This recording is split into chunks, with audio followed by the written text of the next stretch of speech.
How are you? Enzo DiCostanzo, clinical professor of economics and finance, St. Peter's University, Jersey City, New Jersey, coming to you from Newark as usual. I think it's our last video for the spring 2020 special, unless you guys have some other questions that you want me to work on. You know, you have to follow the emails. You know, you have to, you know, the assignments are all posted to Blackboard. You've got to be able to follow, you know, the work in that particular matter. Okay, so please, you know, a week to go, try to finish up assignment 6. We'll go over some of the evens today because it's a very challenging chapter. Okay, so let's just get right to it. Oh, no final exam. Like obviously there's no class, no in-person classes, no sit-down final exam. Just finished assignments. What is it? 3, 4 was optional. Was the midterm makeup. 5 and 6. That was plenty. That was absolutely plenty of work for you guys to work on. That was a lot of material, a lot of stuff. Okay, so that's all I wanted you guys to work on, and we'll just call it a semester. You know, next spring we should be fine. You know, the fall might be a little shaky, but I think in the summer, you know, get ready. Actually, what I'm going to do is I'm going to make another email on the Congressional Budget Office's sort of opinion as to how the economy is going to unfold. I'm going to make that video, and that's just for sort of for your interest, you know, type of thing. You know, watch it, read it, type thing, and you know, we'll talk a little bit about it, you know, in the video.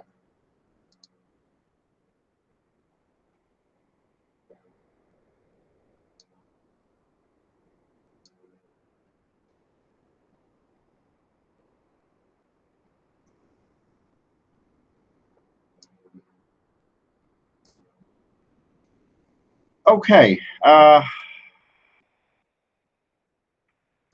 here we are. All right, this is the bigger one. We're up to, I'm going to do all the evens, 2, 12, 14, and 20. Okay. This is out of the textbook. And it's all pretty much here.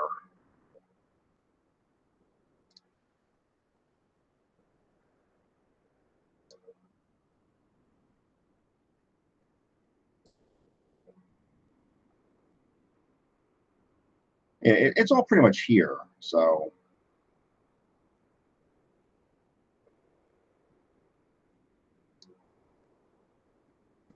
Yeah. Okay. So we don't need all that extra. Okay, just what we need to look at. Nice and compact. This is the one I want you to read from. Is this sort of the bigger one here? It says disk drives. Again, disk drives are the memory components of computers. You know, I have external, internal. There's, you know, Google Drive. There's, you know, stick drives. There's a couple ways to do it. It says it's been getting larger, more capable, more reliable. And we're not going to go into the physics of gigabytes and terabytes, but it's 1,000. You know, it's measures in the thousands. And actually, you know what? Let's do giga, tera. Yeah, there's always a table or something. Yeah, kilo is, and these are a little small, so I apologize for that.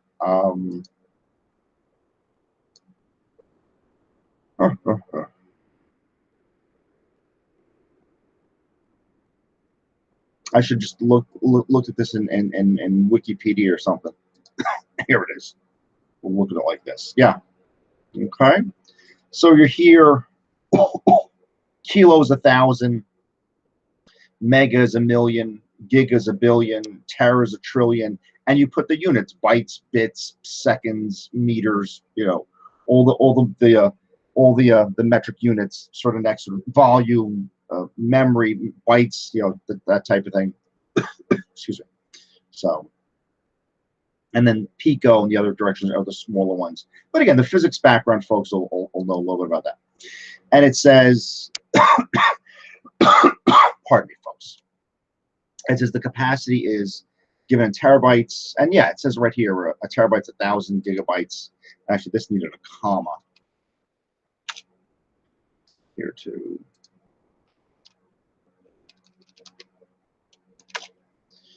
Okay. And you have the capacity here. I'm just going to copy and paste these just for time. You could just type the, pardon me, you can just type these in the textbook. See here, we just typed it in.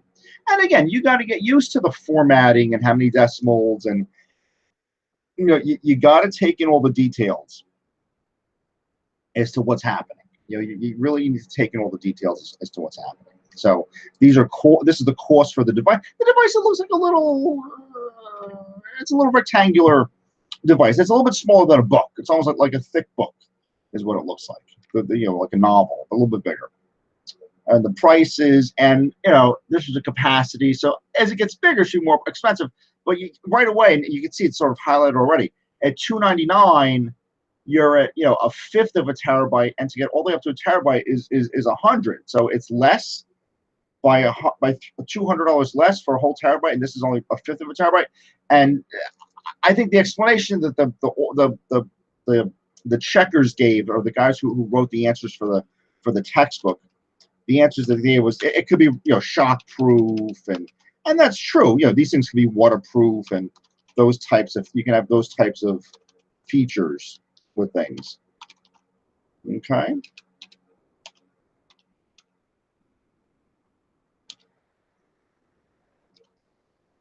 But that's what could make something with physical memory less, but there could be other features, waterproof, shockproof.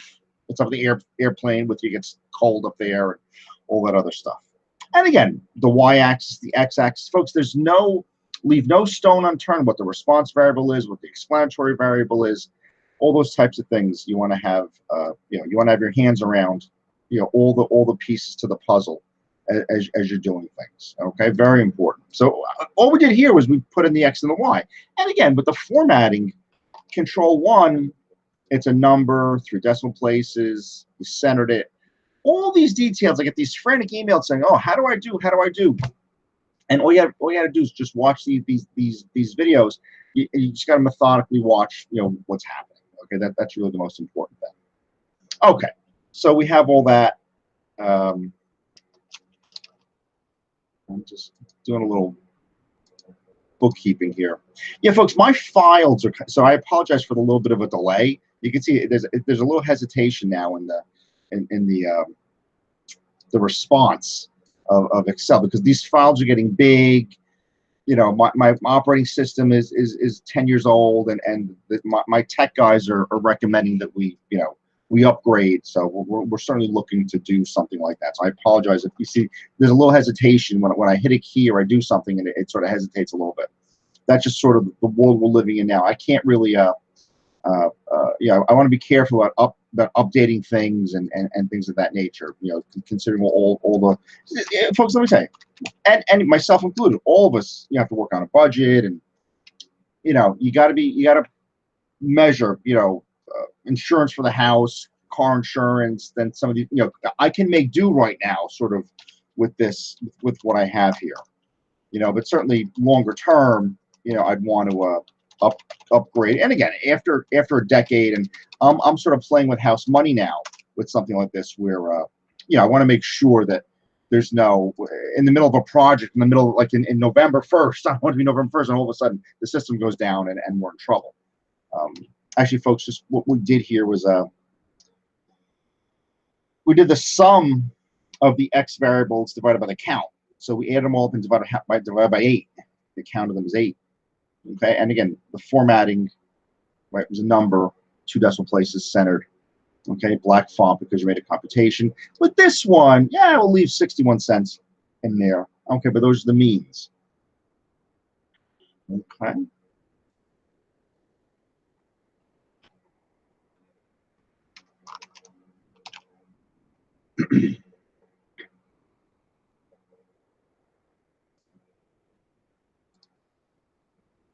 Yeah, see, it's hesitating a bit. So I think it's the graphics card.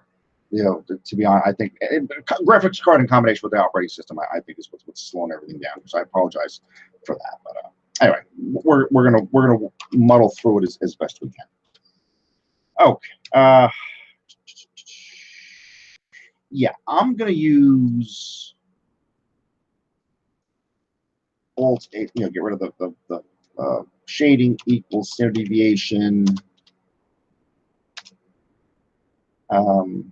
From a sample, and that's for X. So we're just going to highlight the X values. See, this is how sort of easy, I hate to say how easy, but that's all you really need to do. Just use the standard deviation formula of a sample from Excel, and highlight your data set and take the standard deviation.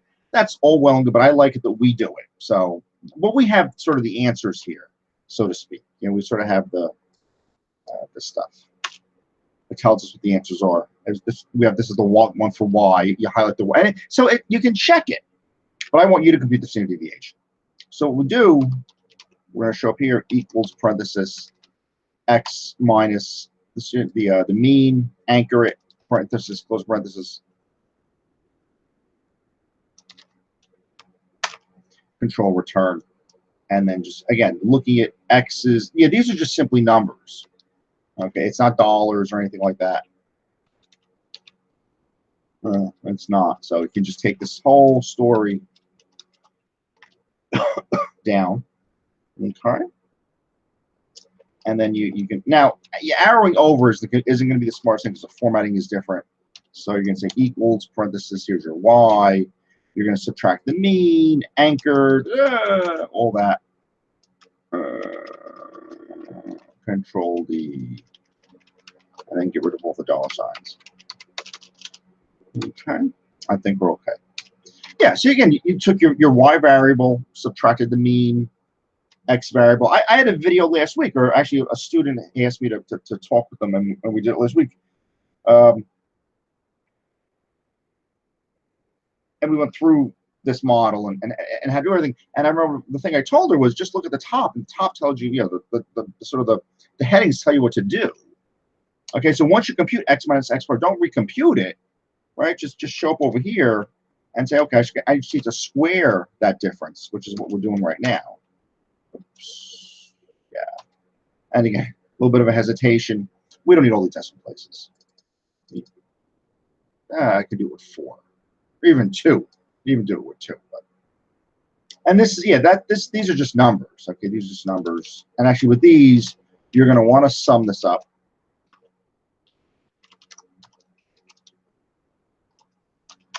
And underline. Okay. That's just for computational purposes. And again, you want to be careful about filling over because you're dealing with numbers and dollar formatting. So you take the price, you're going to subtract it from Y. Okay. And this is all dollars. So Control D.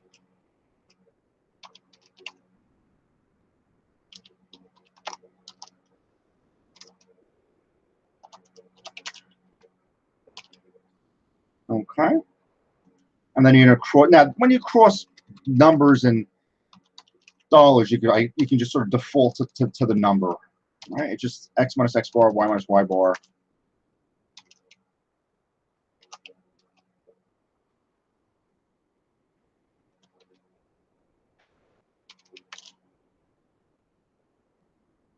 We don't need all this.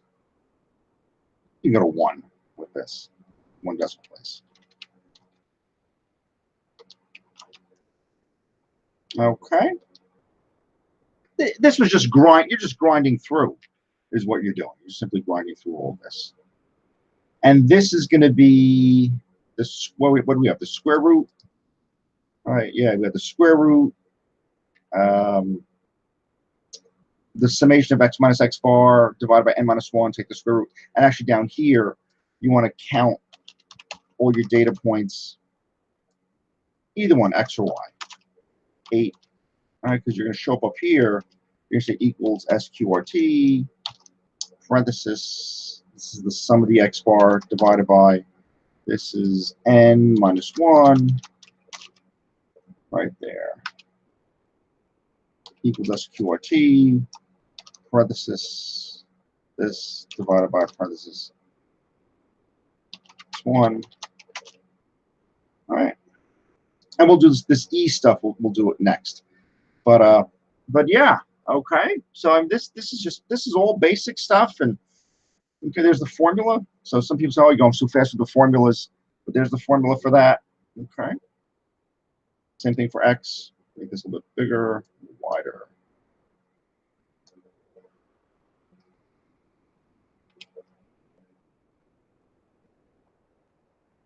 Okay. Correlation, we have two sets of correlation formulas here.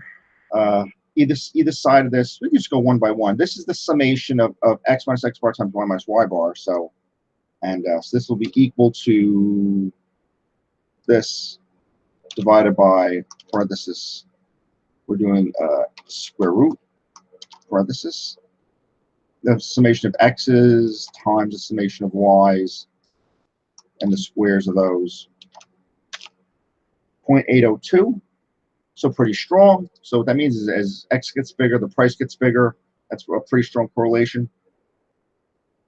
And then you could do another version of this. You could do the summation of these divided by parenthesis. This is the parenthesis in the wrong direction. You're here. So this is going to be n minus 1 and another parenthesis. And then here times standard deviation of x times standard deviation of y. Close it up. Again, 0.082. 802. Pretty strong. It's not 80%, but it's just between +1 and -1. That correlation means that as x increases, y increases, and similarly the other way around. They're moving in line with one another. They're not moving oppositely. They're moving in line with one another.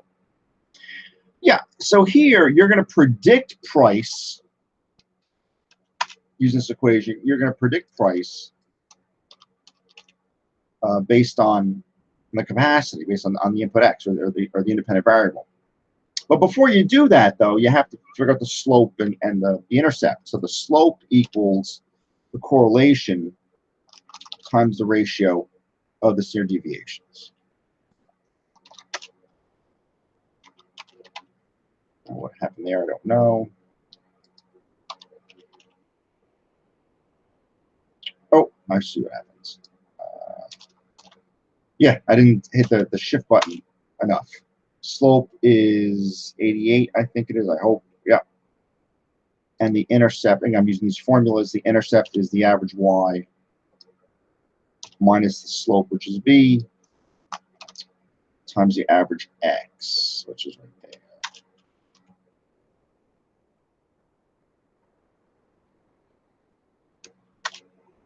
That's 66.57, and yeah, I don't have that. I don't have the concatenation here like we had last time. But these are I'm saying I just have it typed out. So the intercept is 66, the slope is 88. Either an x and y or price and capacity. Either one of those are going to work. I just wanted to, guys, just give me a minute. Do I have the concatenation somewhere? Where is it? Where is it? Home.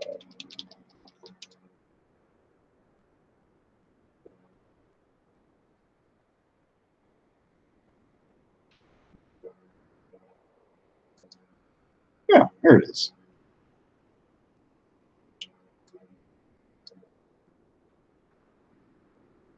Again, folks, I apologize. That's a little sticky, but you know.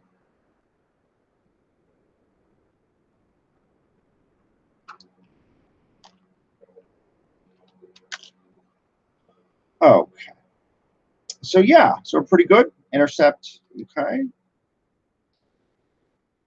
And this x is capacity.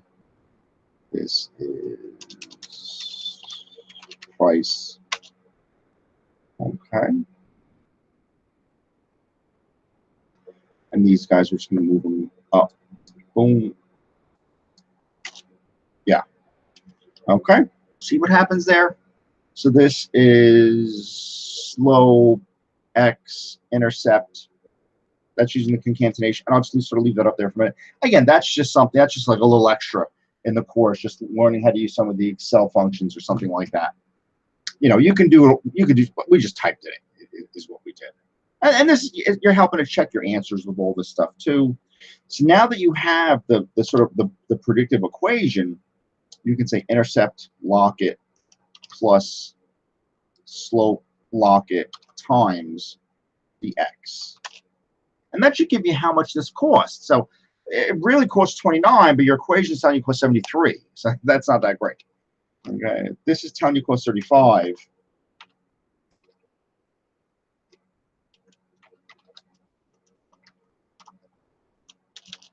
And this telling you it costs 77. It's really 35. This one, this is an odd one. I would just ignore this for the time being. 88. So it looks like as we're getting higher, though, I don't know if there's any of these that are pretty close. Now, this one, 243 and 205. This is 420. So I don't know if it's just the nature of it getting bigger, but it's a little bit better at the higher end of the price range. Okay, but there's a lot of residual. Okay, and the residual is here, and let's look at residual next. So this equals parenthesis. Whoops, equals parenthesis. This is your data point, and you're subtracting your hat right there. And let's see.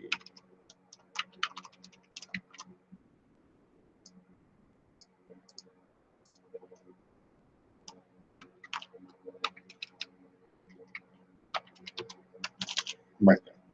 So in this one, the data is below the predicted by 43, by 42. So that's, you want negatives until here, but you want negatives because it means you're below the prediction. And yeah, you're never above it until the last one. That's E. Okay, these are all E. And the mean, we could even just type an average. We don't have to get crazy with it. 0. And again, someone asked me last week, if it's 0, is it right? It is. Okay, you're right if it's 0, so you're good. Okay. This is the square of this. And again, when you get to something like this, this is just simply the sum of the squared residuals, those errors. Okay.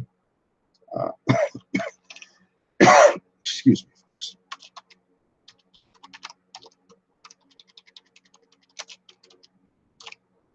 Okay. This is we're just computing is what we're doing. Now here, what we're going to do, and again, look at this. This is the fraction of the variance accounted for in the model. You're going to square the correlation is what you use. So equals, you're going to square this correlation, and then this is just equal to, oops, equal to that. Okay, and this is equal to 1 minus this. And what you have is, this is the fraction of the variance not accounted for in the model, rather than accounted for in the residuals. So it's accounting for about 2 out of every $3 of variation. Okay. This is equal to 1 minus the ratio of the residuals over sum total of squares. Same number, 64%. Okay, this is just a check.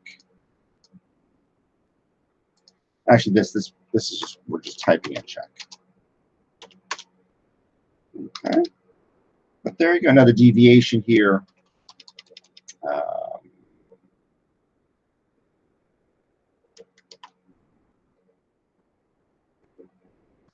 That's the E. 90.2. And this is the same formula from here, but I'm taking that, and you're taking this, and this is mine. It's 2 degrees of freedom, not 1 anymore, because you have a slope and an intercept. So that's why these are all, yeah, this is just using, again, see, here's where you knowing what to do is better. This 90.52, this is using Excel's sample standard deviation computation formula, which is divided by n minus 1. This is n minus 2. You can adjust the degrees of freedom when you know the math. Okay, so I recommend you know how to make all the computations just in your lives. You know, I just recommend that. Okay. So yeah, so we have all the equations here, filled in with the correct slope, the correct intercept, and we did all of our predictive stuff. Again, we're going to do 2 sets of graphs. and then we'll discuss sort of some of the answers. And again, folks, I apologize for how long it's taking. There's a little bit of a hiccup, a little bit of a delay. Down here, we redid this problem taking out that outlier. That was what number 12. So number 12 is just sort of a redo of this, which is fine, and we're gonna soldier on through all the pieces to this as we go along. I didn't redo the graphic, but see, I'm hitting up arrow, and it's taking a second to. It's a little bit of a delay in responding. It just because it's just wearing down after a decade of sitting in my dusty room here. We're wearing down a bit. Okay. I'm not, but the computer is. So okay, so for disk drives, we're going to take, what are we going to do? X and Y, go to insert. I've done this so many times. Scatter. Okay.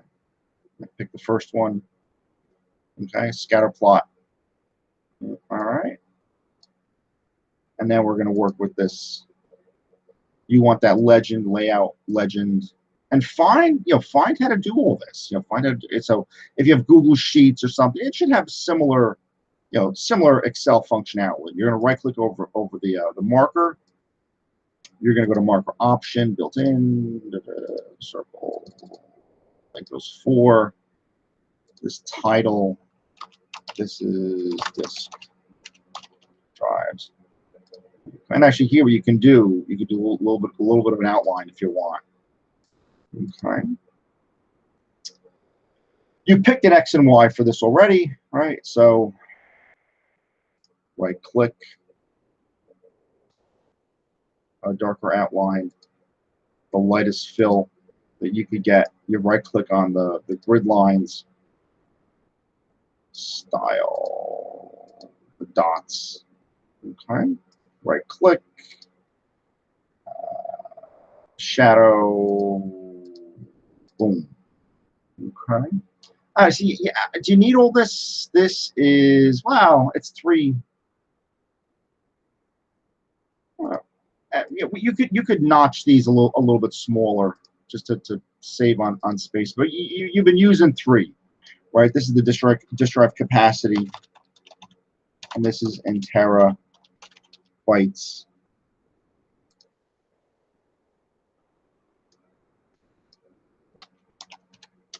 This is price, US dollars.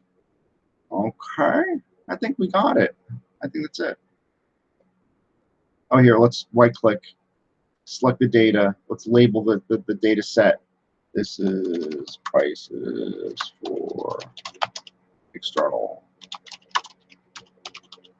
Yeah, I always like to use this little sort of series label for just a little bit extra added information as to what we're doing here. I could just deposit this here. Okay. Now that was a pretty good clip of work, to do all that, right? That was a pretty good clip of work to work like this. I'm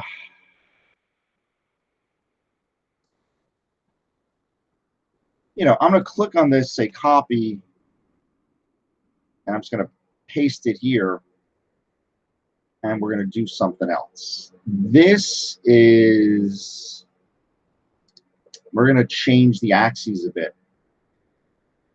Yeah, residuals disk drives. So this is residuals for linear model.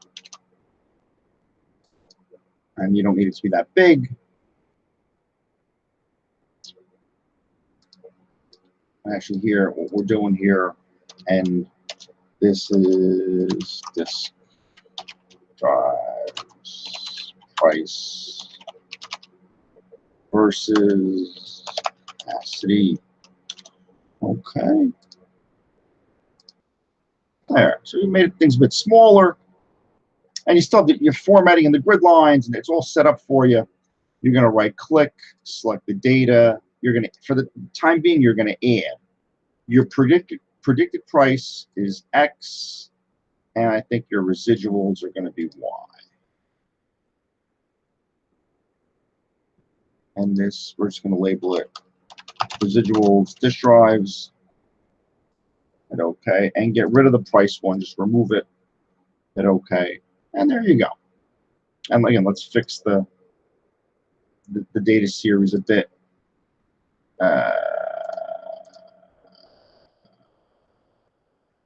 Right there.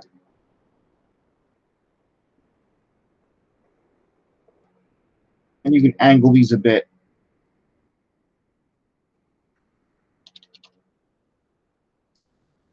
And yet they're hidden. A number of them are sort of hidden under there. What can we do with this axis? Can we move the axis a bit? Let's see.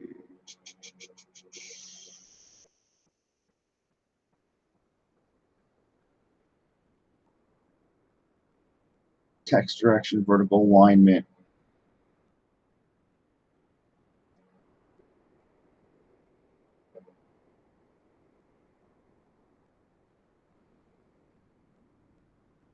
The crosses. Well, but for better or worse, a lot of them are. And you could even go with no.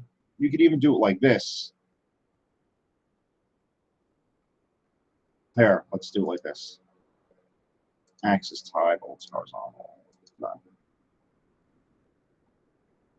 Oh no, we didn't want that. That's titles. That's titles. We might want title, data label.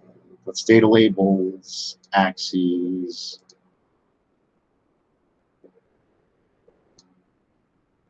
Yeah, I mean, we got rid of the axes, right? So it's just horizontal, none, don't display.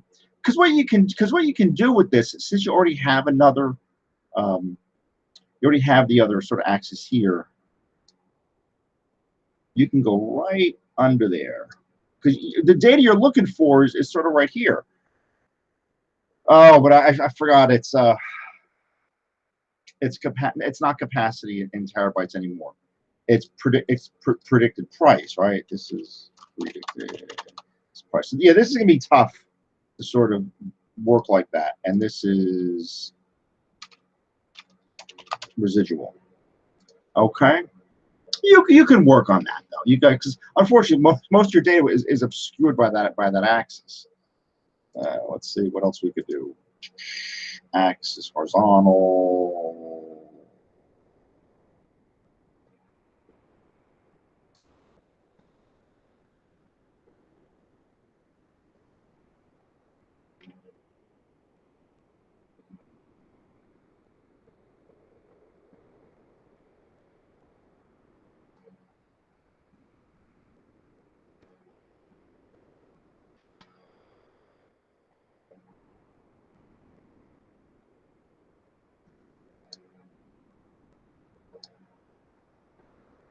Yeah, that didn't do anything. But you know what? How about this? Can I grab it? It looks like I can almost grab it, right?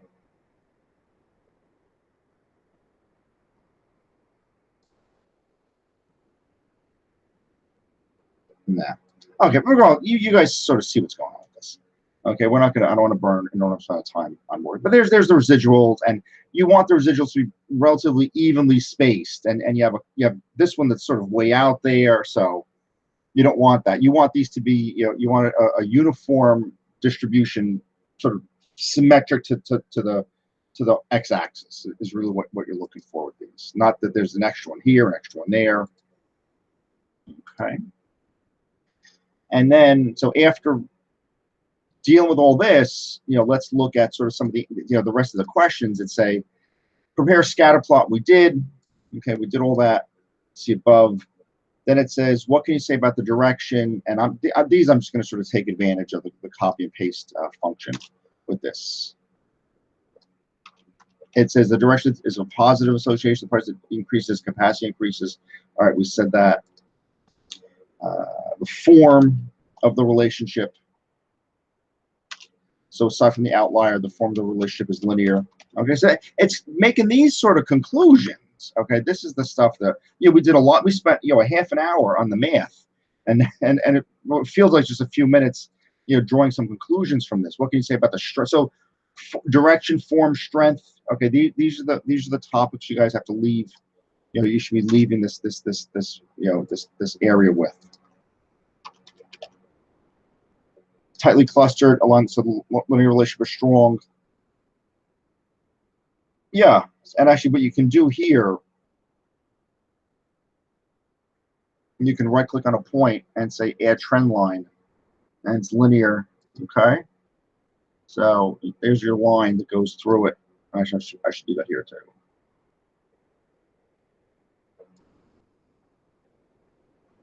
Okay, they could give you an equation for it, but you already figured the equation out. So again, you know your math. Okay, so you already figured the equation out.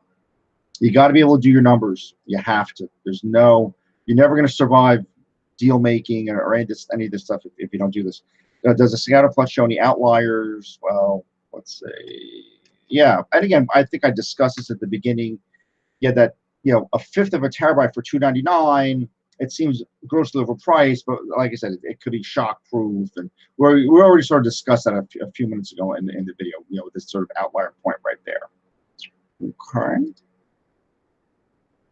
Then it says, we did some research and was a hardened hard drive, physical shocks, underwater. It was removed. So what we did was we went from 8 pieces of data to 7. All right. So what I can do, how I can show you what I did here, I'm going to copy all this, and we're just going to do this again. We're going to drop it in there. We're taking this. We're going to cut and paste over that. And then we'll take that last data point, that last line. You could do whatever way you want to do it. I'm going to just pick off the 2 and just overlap, to sort of fit it into this one that's sort of over there. Okay. And this is simply 1 to 7. So we're reusing a lot of our thinking. You know, we're reusing.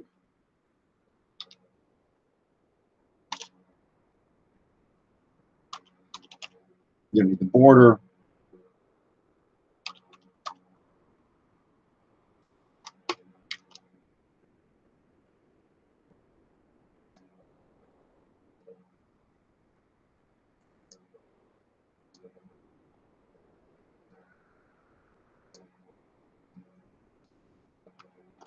And we're going to repeat ourselves. So again, just bear with us as we do this, and this will help you with your answers and all these other type things that you're dealing with.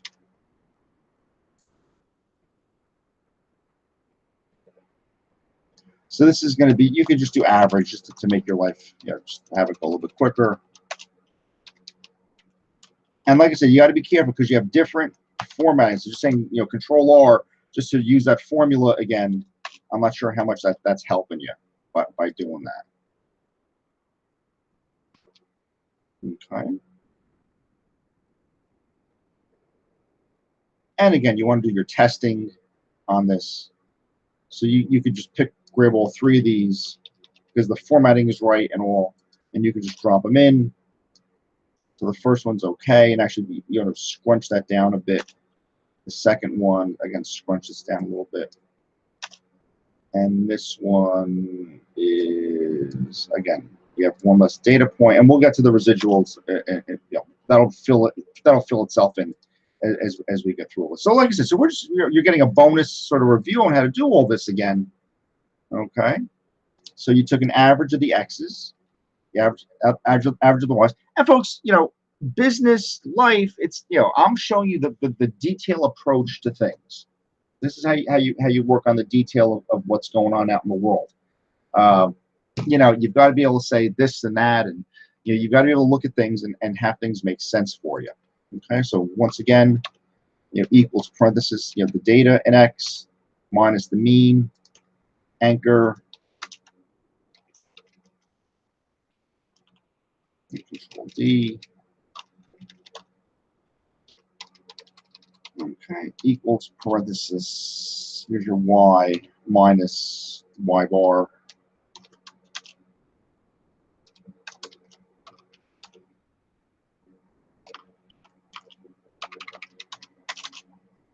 Right there, Control D. Okay. And then we're going to take this, the differences in the X and the X bar, we're going to square them.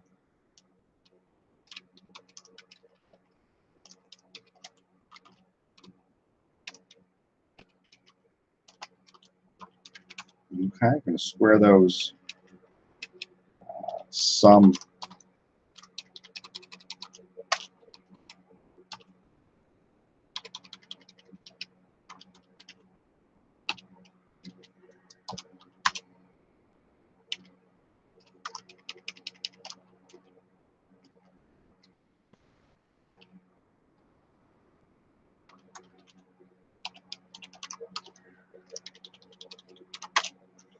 Okay, 137, 12.56.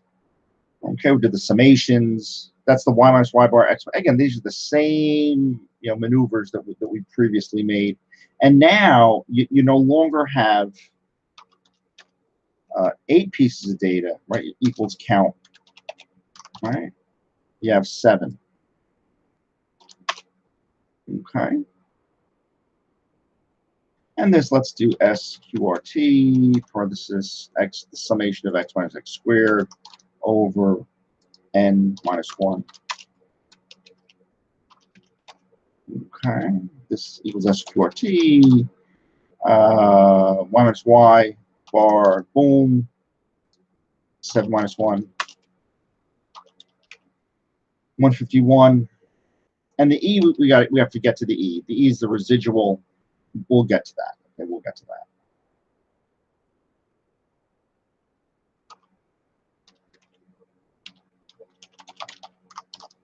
And this is the average here of the residual, which again we don't know yet, but we'll get to that. Okay. You can cross x minus x bar.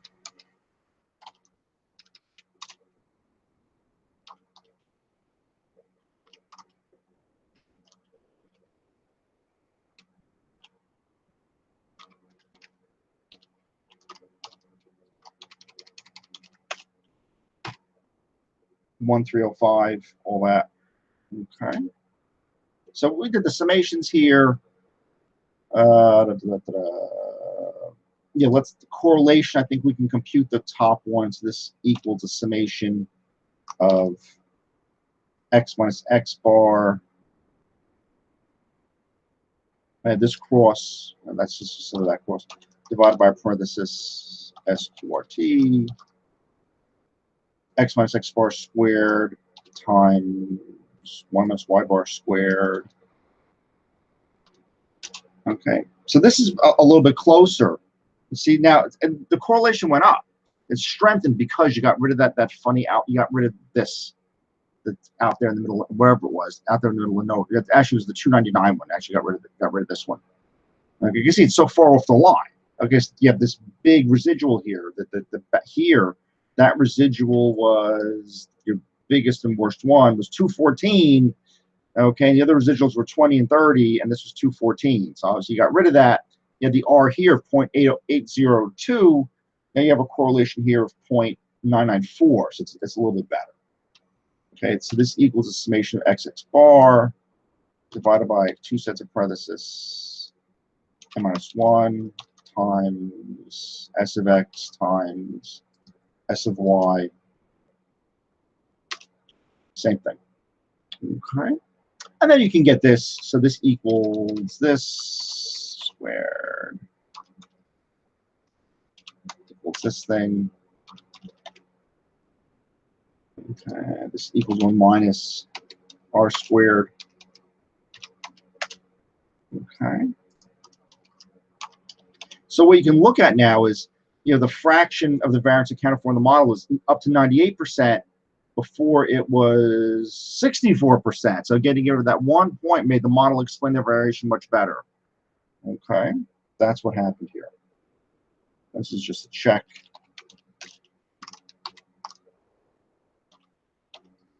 Yeah, so we don't have this yet, but we're going to get it in a second.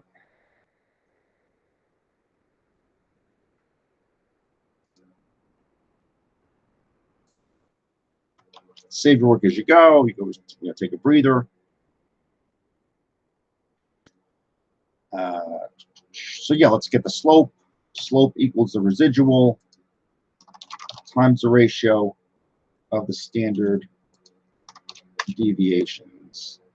This is the average y bar minus b times x bar.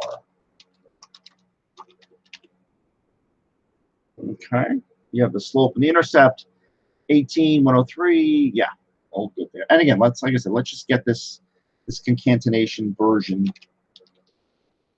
I mean, you could just type these things in, just sort of as we did, but you know, it's not bad to sort of just throw it in there. Yeah. So same thing. You lined it up in the right way. Okay, you just look at the syntax of this and type it out, and price. But again, I've said it probably in the other video.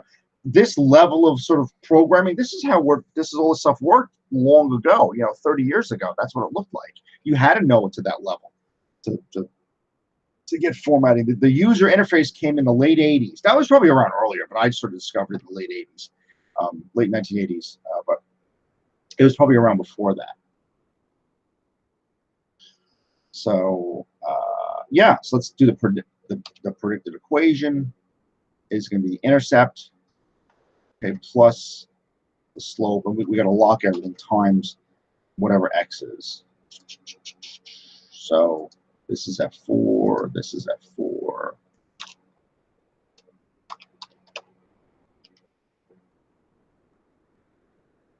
Oh, somewhere. Oh, no, we're okay with this. We're okay with this. What happened here?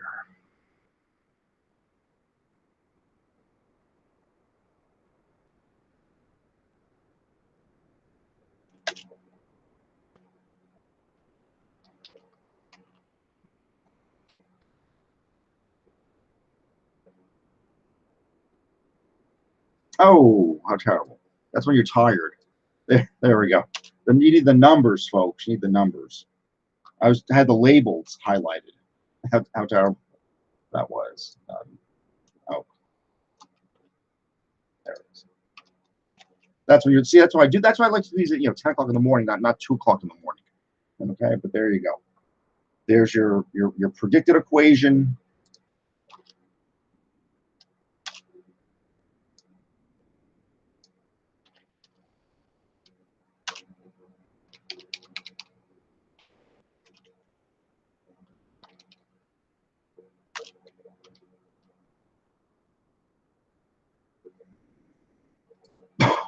Okay, and now let's again, your residual is your data point minus what you predicted.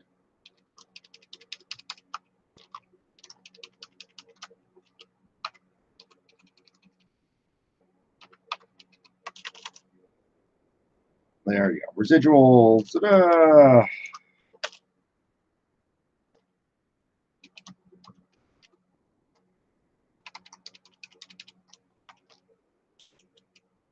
This is you. Actually, the mean. We did the mean of this column, so we have that. We have, and this is the sum of the residual. Yeah, the sum squared residual, or the sum of the squared errors.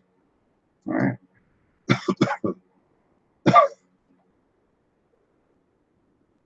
Sum of the squared errors. Yeah. Okay. This is equal to the sum of this. Okay. This equals 1 minus the ratio of the errors over the totals at the same number, that 98%. And this is equals SQRT parenthesis. This is the summation here divided by 7 minus 2, 17.95, as opposed to the Excel generated version. Now, there might be a way to alter the degrees of freedom, but I didn't dig into it. So. Okay, but that's what you have there. And now, again, we're going to go through a set of questions with this. It says if the hard drive has, if X is 2.55669 terabytes, or a standard deviation above the mean of 1.1 terabyte, but the mean is 1.1 terabytes, which is right there. How many deviations above or below the mean is the price do you expect the drive to cost? Okay, well, let's see.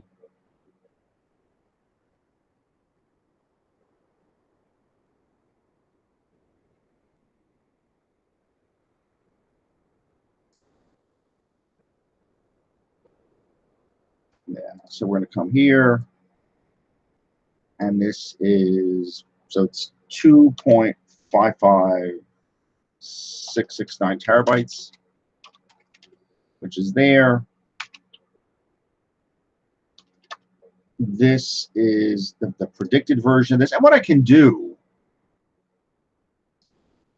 yeah, since these are all sort of anchored in there, we're going to do this.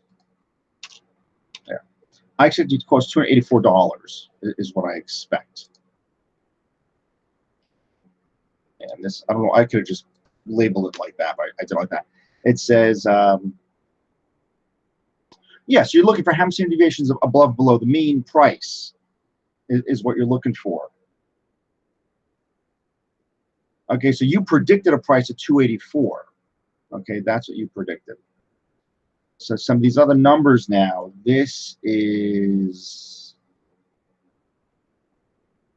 yeah, I mean, you're just going to look how far away from the mean the 255 is. So it comes out to about 1.4, yeah, about 1.5. That's about how far away that is. So, and looking at the ratio here, so yeah, so you take this, divide it by the deviation. You know, so are you one deviation away? So equals this divided by the deviation for x. So it's about one sigma. Okay, ever see how we did that? So this is going to be the x you're looking for, or the terabyte, minus the mean, so how far away it is in an absolute fashion, and then divided by the deviation, see how much that deviation away you are, and it's about the same. It's about 1 standard deviation. So we did this twice. Again, let me just sort of save this. So I'm going to post this for you guys just for sort of time purposes. I'll post this for you guys.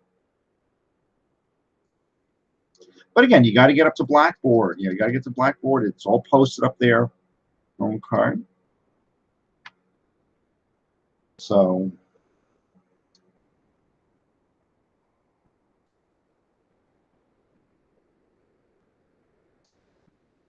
we're looking at 14, and then 20 is just a repeat of what we were talking about.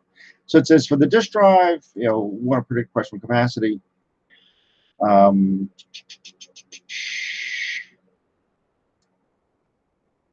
Yeah, it says the slope. It talks about the slope. Find the slope. 103.929.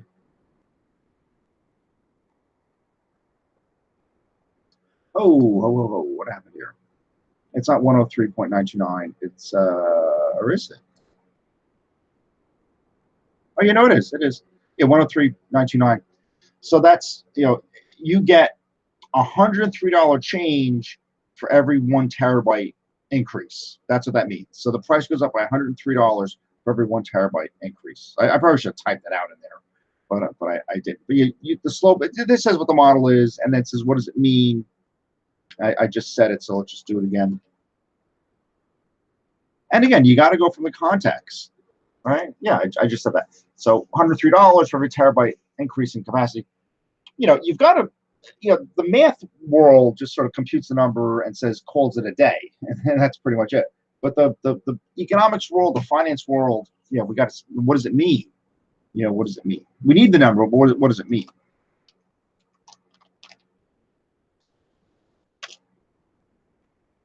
What the intercept is, you know, we have the intercept 18. What does that mean from economics point of view? So that means, yeah, I mean, look, would you buy memory that has, you know, capacity would have to be 0 for you. You're spending $18 to maybe buy the case, you know, or something without the memory in it, without the disc that spins. Maybe all the peripheral equipment costs $18 for you to just buy it. That's one way to sort of interpret it. Yeah, there. And this again, this says that. So I always like when I'm in line with the guy who wrote the book. It says most of the cabinet electronics. Okay. We have the, again, the model that I showed you sort of answered all the questions. Okay. So if X is 3 terabytes, what am I paying for that? So that's going to be copy. Drop it off into there. I'm paying $330, okay, for that. And then it says, let's talk about residuals and what have you. So, but yeah, and then it says, okay, so the model tells me I got to spend $333 for a 3 terabyte disk drive. But if I found one for $300, is that good or bad? Well, it depends on who you are. If you're the consumer, the model predicted $330, but you're only going to spend $300. That's good for you, right? That's really good for you.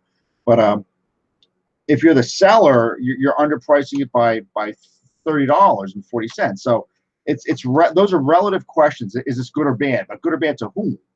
Okay, so that's really how you need to look at it. So, yeah, good customer or the buyer. I said that all in there. Okay.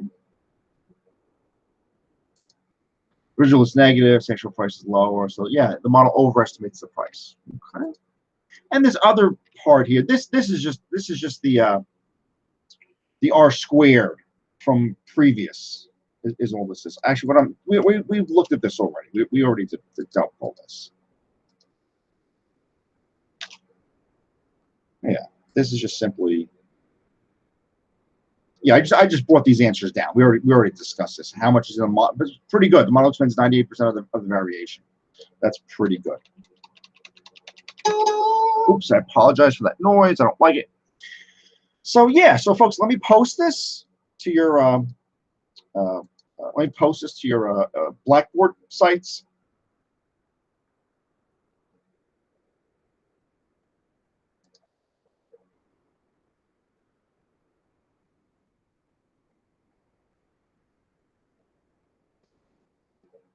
Yeah, let me post this to your Blackboard sites. Thank you for your attention. For a lot of you, we've known each other, since the summer, right? It was great knowing everybody. Let me get out the Congressional Budget Office analysis of what's coming a year, for the next, 2020, 2021, the next 2 years ahead. It was written by a Princeton guy, and pretty good analysis. It was a blog, but it had everything: the GDP, employment numbers, unemployment numbers, and you got to brace yourselves. The next 3 months or so, and I'll probably do it for people in administration at the school, and just give my opinion to the guys making the decisions to sort of help them out a little bit. But that's what I'm thinking is how things are going to be looking. That you have a painful 3 months, a scary 3 months. My homeboy Trump. I don't know what's going to happen to him if he's getting in. He has a look on his face like he's really concerned. I think he's more afraid for the nation, but he's also concerned about himself that he's probably not going to get in again. He probably had the time of his life the last 4 years, that's for sure. And I'll tell you, forgetting about, I realize he's been very offensive to, the Latin American community. I understand that, and that's, that's, I think his failing is maybe not coming across how he probably should have come across to a very big segment of the world. But he did make good deals. We did have a very comfortable economy for 17, 18, and 19. This black swan of an event happened to all of us. Schools impacted too. Rutgers was impacted by this. St. Peter's is going to be impacted by this. But I'm sure many of you are out there watching this video. But know that fundamentally the country is sound. And it's a very big transitory event that happened. A little bit structural, a little bit cyclical, but even the cyclical, not because we caused the cycle to bottom out ourselves. It wasn't just natural cyclical unemployment. We caused this to bottom out. So it wasn't just okay. Well, the business cycle and people looking for new jobs, you can have a transitory economy for people in a healthy economy or in an appreciating economy where people just looking for new jobs, just looking to improve themselves, or it's transitory in the sense where, okay, businesses are cutting back, letting people go, streamlining, and it's that, so that's sort of forced transitory, which has named cyclical and maybe even a little bit structural, where we're getting rid of this job type thing. So, like I said, I'll send something out, but so I want to say I'll say goodbye in that video. I'm just because that video is going to go out to a lot of people. So let me just say goodbye to all you guys in this one. It is a pleasure working with everybody since August and September. I love you all. Okay, don't take it personal if I criticized you. Okay, so I'm just trying to help you. I want to send you out into the world. You're ready to go, and obviously, look at the world we're living in right now. You've really got to be good to sort of survive. And we want you as capable as possible. We don't just crumble. Or a lot of you are very capable, I think you can work on your attention span. I think you can work on your interest maybe in college and school and academics. Jobs are going to be complicated. Jobs are going to be technology oriented. Jobs are not going to be. It's not going to be simple stuff. You can just sit there and earn an income and just look like you're busy. I mean, those days are long gone. Okay, so I'll get on the soapbox more about this stuff. But like I said, just be good at what you do. Get to know yourself. Figure out what you want to do. Be logical. Be thorough. Pay attention to detail. Okay, have focus, determination. Okay, hard work. Okay, good ethics. Don't cut corners and break the rules and pay your taxes. The Pope said it. Pay your taxes, right? The Pope, I saw one of his letters. It said, pay your taxes. Okay, so, all right, folks, we'll see you.